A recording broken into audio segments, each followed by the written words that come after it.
What is up, man?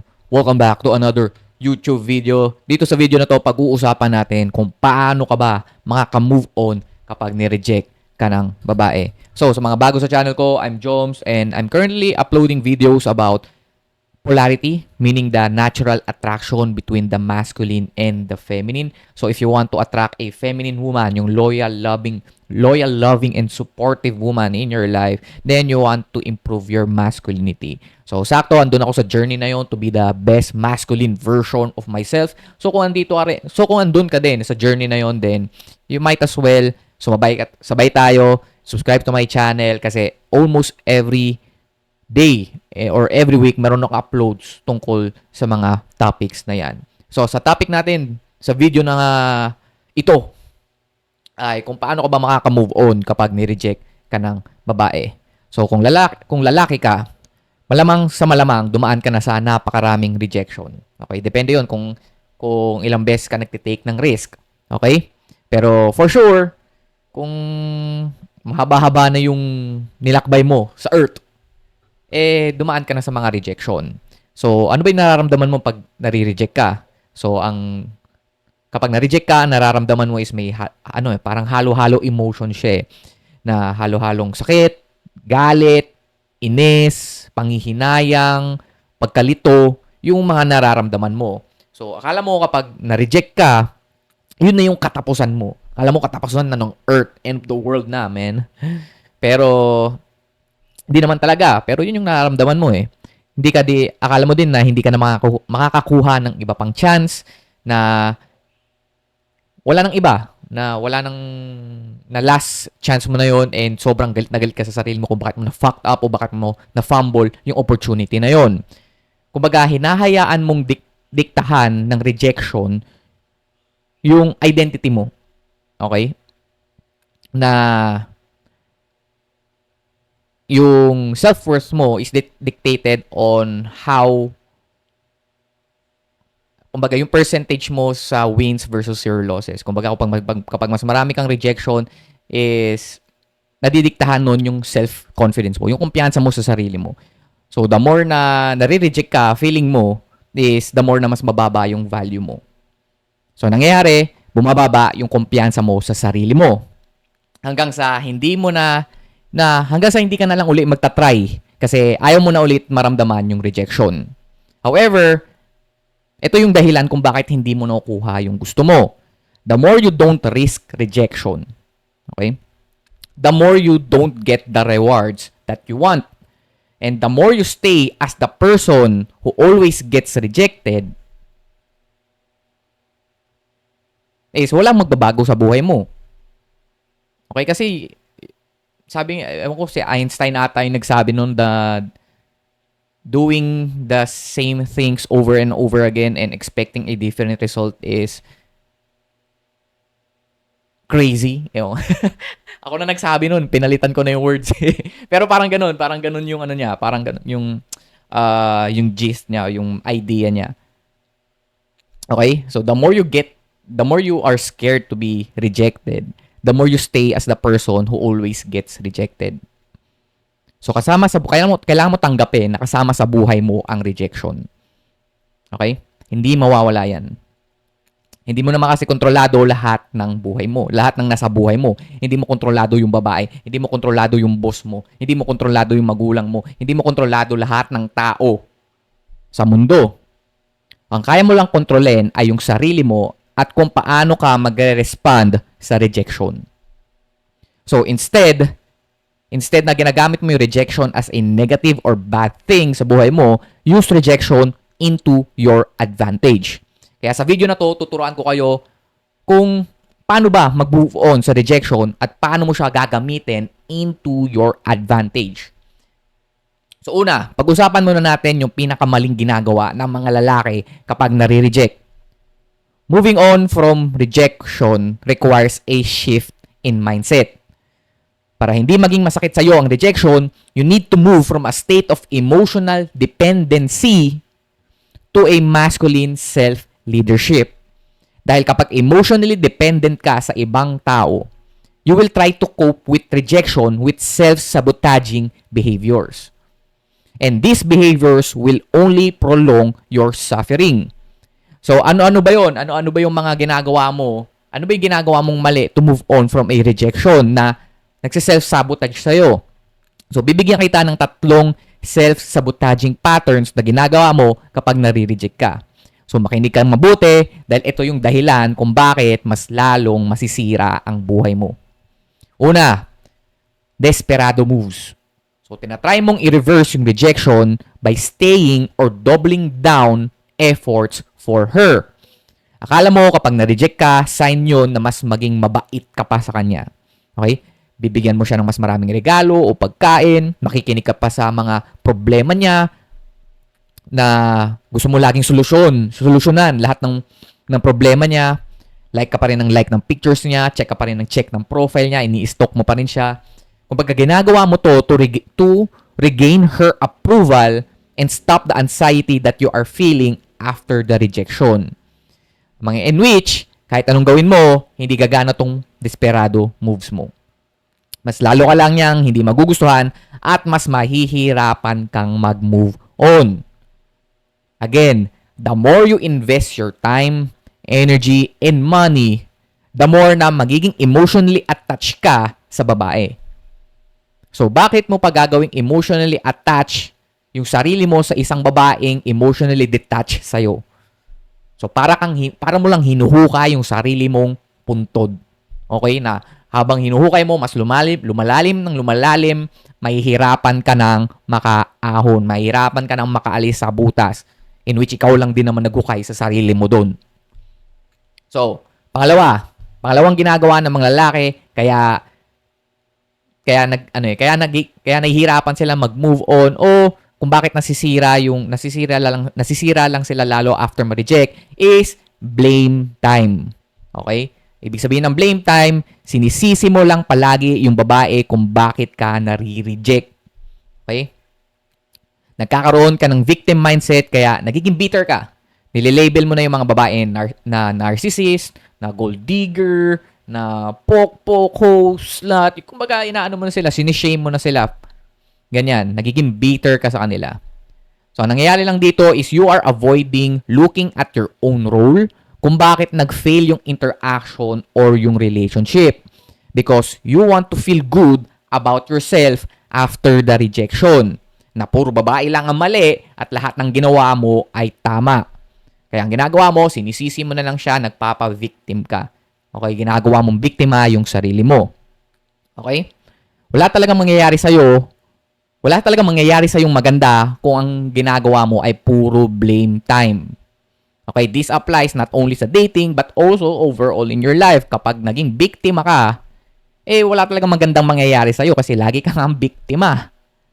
Aantay mo bang magbago ang ibang mga tao in which wala ka namang control sa kanila bago mo makuha yung mga bagay na gusto mo. So gusto mo ba yun? Na makukuha mo lang yung mga gusto mong bagay kapag sinabi ng ibang tao, kapag may ginawa yung ibang tao? Kapag palagi kang passive, palagi kang waiting na makuha yung gusto mo. Kung hindi pa magbago to si Felicia, hindi ko makukuha yung gusto ko. So, para kang alipin ni Felicia kasi nakadikta sa kanya kung makukuha mo ba yung mga gusto mo sa buhay. So, para kang alipin niya. So, basically, wala kang control sa buhay mo dahil bitch ka o nagpapaalipin ka sa ibang mga tao. Ganyan ang nangyayari kapag nasa blame time ka. Okay? So, pangatlo, lastly, kung bakit hindi ka maka-move on o nahihirapan ka mag-move on tuwing nare-reject ka is because meron kang band-aid solutions. Ito yung mga bagay na ginagawa mo to distract yourself from feeling of rejection. Okay? Ginagawa mo, nag-a-isolate ka, umiinom, nagsusugal, nanonood ng bold, naglalaro, magdamag. At alam naman natin na short-term relief lang ang ibibigay sa'yo ng mga yan. Okay? Cheap dopamine. In order for you to mask the feeling, the anxiety you feel after rejection. Kaya, dahil nga short-term to o cheap dopamine to, ang nangyayari is paulit-ulit mo lang silang hahanapin o paulit-ulit mo lang sila gagawin tuwing bumabalik sa'yo yung pakiramdam ng rejection. Kasi nga, short-term lang short-lived yung ano niya, yung solution na ginagawa mo. So matik, ano pa rin yan, lilitaw at lilitaw pa rin yung pain o yung feeling ng rejection sa'yo kasi nga band-aid solutions lang ang ginagawa mo. So, dahil nga paulit-ulit mo nang ginagawa to, paulit-ulit yung dopamine, paulit-ulit yung highs na nararamdaman mo tuwing ginagawa mo itong mga band-aid solutions na to, is ma-addict ka na sa kanila. Ma-addict ka sa kanila hanggang sa wala ka ng time para buuin yung lifestyle na gusto mo. So, anong nangyayari? Nagsiself-sabotage ka na. Okay? Hindi ka na nga makaka-move on, sinisira mo pa lalo yung buhay mo. Joms, ano ba yung tamang move para maka-move on ako kapag ni-reject ako ng babae? So, moving on is an internal process of reclaiming your personal power and recentering your life on your deepest purpose. Right? That's how you move on rejections. Nagiging masakit lang ang rejection if you believe it determines your self-worth. Okay, kung dinidiktahan ng ibang tao yung self-worth mo. So kung ni-reject ka dahil nga sa kanya nakasalalay yung worthiness or yung value mo as a man, kapag ni-reject ka niya, feeling mo low value ka. Kasi nga nakasalalay sa ibang tao. Siya yung may control. Okay, ibang tao ang may control, babae ang may control ng value mo sa sarili mo. So kung na-reject ka niya, bababa talaga yung tingin mo sa sarili mo. Kasi nga, again, yung paulit-ulit na lang ako kasi gusto kong malaman mo to na hindi dapat nakadikta, hindi dapat madidiktahan ng ibang tao yung worth mo, yung worthiness mo, yung value mo as a man. Dahil ikaw ang magdidikta niyan. Okay? Kaya nagiging masakit lang ang rejection if you believe it determines your self-worth. So we want to reframe your mindset towards rejection. So take rejection as neutral information that a specific person has a low interest in you in that specific moment or at that specific time. Okay, low interest lang siya, yun lang.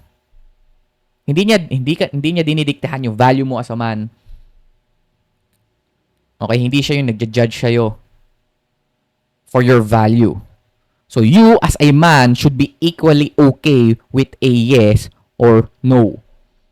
Meaning, okay lang sa'yo kung ma-reject ka man o hindi. Kung ayaw niya, edi wag. Kung gusto niya, edi sige.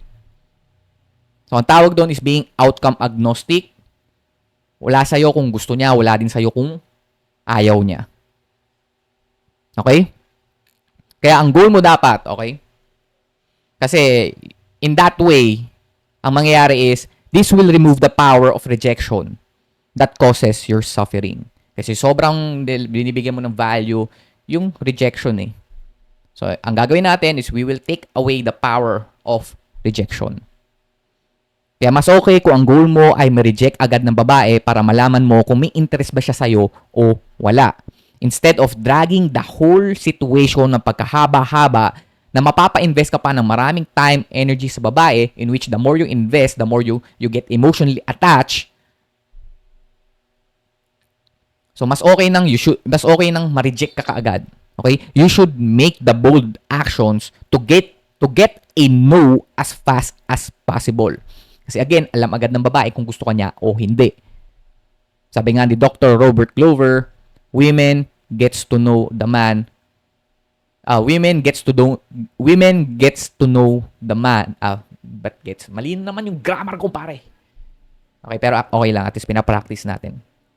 Sabi ni Robert Glover, women get to know a man they want to fuck, not they fuck the man they get to know. So, in Tagalog, gine-get to know nila yung lalaking gusto nilang bembangin, hindi yung binibembang nila yung lalaking kilala na nila o yung kinikilala na nila. Okay, kasi alam agad ng babae kung attracted o kung sexually attracted siya sa'yo o hindi. Okay? So, you should make the bold action to get a no as fast as possible. In this way, you will save your time and energy for women with high interest at hindi ka na magsasayang sa mga babaeng merong low interest. Kasi, kung titingnan mo naman, sobrang daming babae sa mundo. Okay, parang MRT lang yan na every 15 minutes na dadating, meron dadating na bagong bagon. Kaya hindi mo nakikita yan, yung sobrang daming abundance of option when it comes to women is kasi takot ka ma-reject. Okay? Takot kang nare-reject at mali yung ginagawa mo para maka-move on sa rejection. So, ang pinakatamang gawin para maka-move on sa rejection is makinig ka mabuti dahil ito yung pinaka-secret sauce para makuha mo lahat ng mga gusto mo. So, ang pinakatamang gawin is to recenter your time, energy, and money sa pagbuo ng lifestyle na gusto mo. Kapag nireject ka ng babae, i-recenter mo yung mga investments mo, yung mga valuable resources mo sa pagbuo ng self-sustainable world mo. Pull back mo yung time at energy na binibigay mo sa kanya at ibigay mo yun sa sarili mo.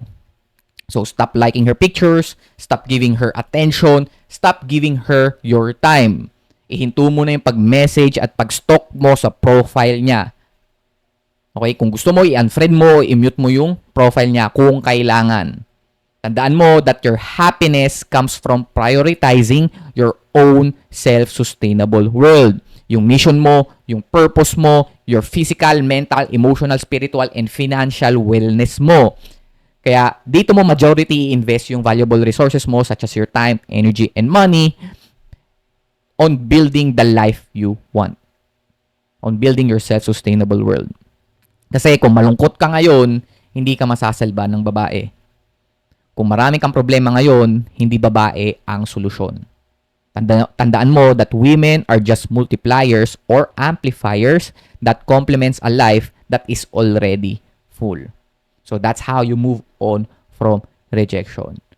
So that's why it's really, really important to, na makabuo kayo ng sarili nyong self-sustainable world. Okay, na kaya mo maging independent. Hindi ka emotionally dependent sa ibang tao. Hindi nadidiktahan ng ibang tao yung worth mo. Okay? You will build your worth by building your self-sustainable world. So, if you want to know more about this one, about female nature, about masculinity, then you might want to join yung group coaching community ko called Man Cave. Andyan, may check nyo na lang yung link sa description box. Andyan yung group kung gusto nyo sumali. Then, kung gusto mo nang maging confident at maging masculine at magkaroon ng loyal, loving girlfriend this 2026, then you might want to check yung community ko. Ayan, called Man Cave. Andyan, check nyo na lang sa link sa description box or sa bio ko or pwede rin nandyan sa comment section, check nyo na lang.